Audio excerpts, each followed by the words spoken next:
गांव में सुगना अपने बेटे रमन के साथ रहा करती थी। कुछ ही दिनों में उसकी शादी राधा नाम की एक लड़की से हो जाती है। राधा फिटनेस को लेकर बहुत ज्यादा सजग होती है और वो घर के बाकी लोगों को भी दिन भर फिटनेस टिप्स देती रहती है। बहू, आज तो मुझे आलू पूरी खिला दो।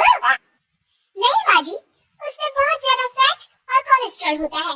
आपको तो मैं आज प्रोटीन सलाद बनाकर खिलाऊंगी। कुछ दिनों तक तो सब ठीक लगता है, मगर धीरे धीरे सुगना और रमन दोनों ही राधा की इस आदत से परेशान होने लगते हैं। राधा, मैं मानता हूँ हमें फिटनेस के प्रति सजग रहना चाहिए, मगर बाकी की चीजें भी खानी उतनी ही जरूरी है। रोज रोज प्रोटीन सलाद थोड़ी ना खाया जाता है। आपको तो खुद तला फला खाना है, माँ जी का तो आप बस बहाना बना रहे हो। देखो जी, जो आप खाते हो आप वही बन जाते हो। अरे मुझे ये सब ज्ञान मत दो राधा, मैं बस ये कहने की कोशिश कर रहा हूँ कि हर चीज खानी जरूरी होती है। तेल और घी भी खाना जरूरी होता है एक मात्रा में। खैर, तुम नहीं समझोगी। कुछ दिनों बाद तीज आने वाली होती है और सुगना अपने दोस्तों के लिए तीज पार्टी रखती है। अरे बहू, आज तीज है और मैंने कुछ सहेलियों को खाने पर बुलाया है। कुछ अच्छा सा उन सब के लिए पकाना। ठीक है माँ जी। शाम को सुगना की सब दोस्त आ जाती हैं।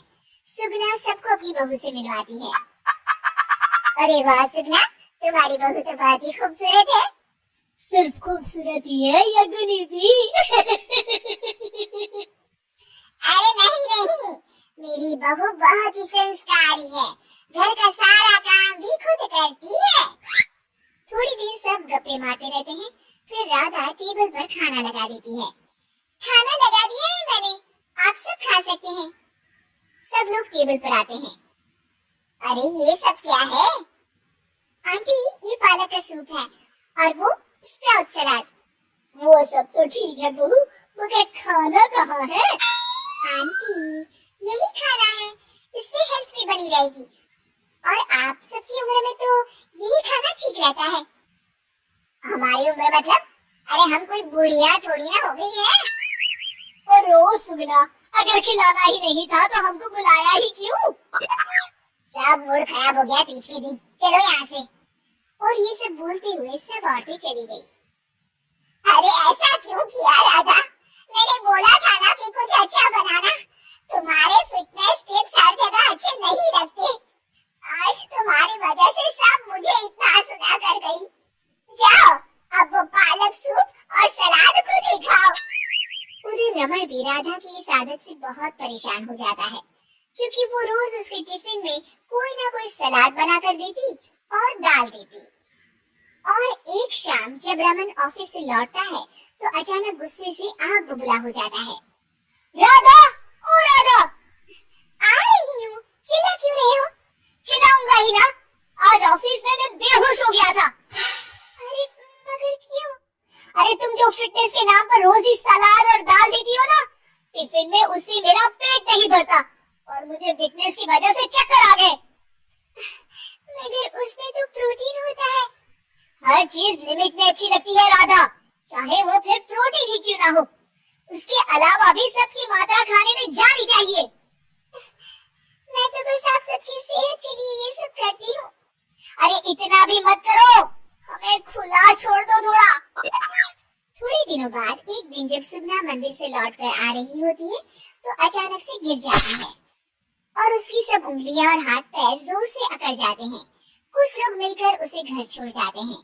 घबराई हुई राधा तुरंत डॉक्टर को बुलाती है। डॉक्टर साहब, माँ जी को क्या हो गया है? इनका पूरा चेकअप करना होगा। वैसे तो मुझे लग रहा है कि इनको गठिया हुआ है, इतना तो पता चल रहा है। गठिया? बाप रे! हाँ, गठिया। इनके घुटनों और सभी जोड़ों में जो लचक, जो चलने फिरने के लिए ऑयल चाहिए ना, वो अब नहीं है। अरे कैसी बातें कर रही हैं आप? मैं तो इनकी सेहत का बहुत ख्याल रखती हूँ, रोज प्रोटीन सलाद खिलाती हूँ और सूप भी। मतलब ये बिल्कुल भी ऑयल या घी नहीं खाती? नहीं नहीं। अरे कैसी बातें कर रही हैं आप? खाने में एक मात्रा में घी या ऑयल का होना बहुत ही आवश्यक होता है। अगर वो पेट में नहीं जाएगा तो जोड़ों में जो ग्रीस होता है वो खत्म हो जाता है। ओह, ऐसा क्या डॉक्टर? अम्मा जी ठीक तो हो जाएंगी ना? हाँ हाँ, हो जाएगी। थोड़ी देर बाद रमन भी ऑफिस से आ जाता है। क्या हुआ माँ? कुछ नहीं बेटा, बस ऐसे ही गिर गई थी। ये सब मेरी गलती की वजह से हो रहा है, मुझे माफ कर दीजिए आप दोनों। राधा रमन को सब कुछ बताती है। I am sorry Raman. अति हर चीज की बुरी होती है राधा, इसलिए मैं तुमको बार बार बोला करता था।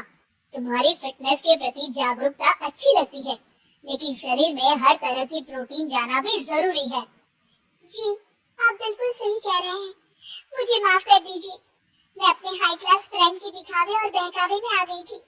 मैं दोबारा ऐसा कभी नहीं करूंगी और माँ जी का ख्याल डाइट चार्ट के मुताबिक ही रखूंगी। ये हुई ना बात। अब मेरे लिए आज अपने हाथों से देशी घी के गर्मा गर्म आलू के पराठे बना दो, तो ही मैं माफ करूंगा तुम्हें।